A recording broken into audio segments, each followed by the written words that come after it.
দীর্ঘদিন ধরেই স্বর্ণালংকারের জন্য দেশের নামী ব্র্যান্ড হিসেবে পরিচিত আপন জুয়েলার্স বিভিন্ন সময় তাদের পণ্যের বিজ্ঞাপনে অংশ নিয়েছেন দেশের জনপ্রিয় অনেক মডেল।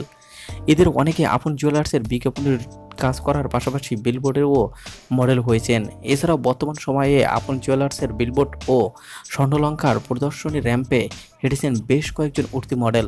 আপন জুয়েলার্সের পণ্যের এক সময়কার বিজ্ঞাপন করেছেন জনপ্রিয় মডেল অভিনেত্রী সাদিয়া ইসলাম মৌ। দীর্ঘদিন ধরেই তার বিজ্ঞাপন প্রচলিত হয়েছে। আপন জুয়েলার্সের সঙ্গে কাজ করার অভিজ্ঞতা সম্পর্কে জানতে তার সঙ্গে যোগাযোগের চেষ্টা করা হলেও এ সম্পর্কে তার কোনো মতামত নেওয়া সম্ভব হয়নি। আপন জুয়েলার্সের বিজ্ঞাপনে আরও কাজ করেছেন হালের সময়ের জনপ্রিয় মডেল ও অভিনেত্রী আনিকা কবির শখ।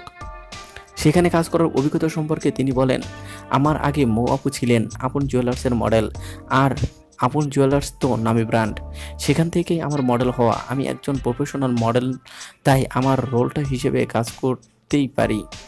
কিন্তু কোনো প্রতিষ্ঠান কিংবা মালিক পক্ষের বিরুদ্ধে এমন কোনো অভিযোগ পেলে অবশ্যই ভাববো। এ নিয়ে কথা হয় আপন জুয়েলার্সের মডেল হওয়া আরেক অভিনেত্রী বিদ্যা সিনহা মিমের সঙ্গে। তিনি বলেন, আমি মডেল কিংবা অভিনেত্রী হওয়ার আগে আমি একজন নারী। কোনো নারীর ওপর নির্যাতন অবশ্যই আমি মেনে নেব না।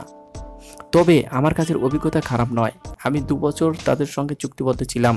তাদের পণ্যের বিজ্ঞাপনের এবং বিলবোর্ডের জন্য মডেল হয়েছি। সম্প্রতি যে ঘটনা হলো, নিন্দা জানাচ্ছি তার। এছাড়াও আপন জুয়েলার্সের মডেল হয়েছেন শাইমা আমিন এবং নুসরাত ফারিয়ার মতো তারকারাও। শাহিনা আমিন বর্তমানে দেশের বাইরে রয়েছেন, মিডিয়াতে নেই অনেক দিন, আর বর্তমানে নুসরাত ফারিয়া আছেন কলকাতাতে, তাই তাদের মতামত নেওয়া সম্ভব হয়নি। এইসব মডেল ছাড়াও আপন জুয়েলার্সের বিজ্ঞাপনে বিভিন্ন সময় অনেক উঠতি মডেলদের দেখা যায়। এদের অনেকেই এখন তেমনভাবে মিডিয়ায় কাজ করছেন না, আবার অনেকের পরিচয়ও নিশ্চিত হওয়া যায়নি। বন্ধুরা, এরকম নিত্য নতুন খবর পেতে অবশ্যই নিউজরুম 24 চ্যানেলটিতে সাবস্ক্রাইব করতে ভুলবেন না। ধন্যবাদ সবাইকে।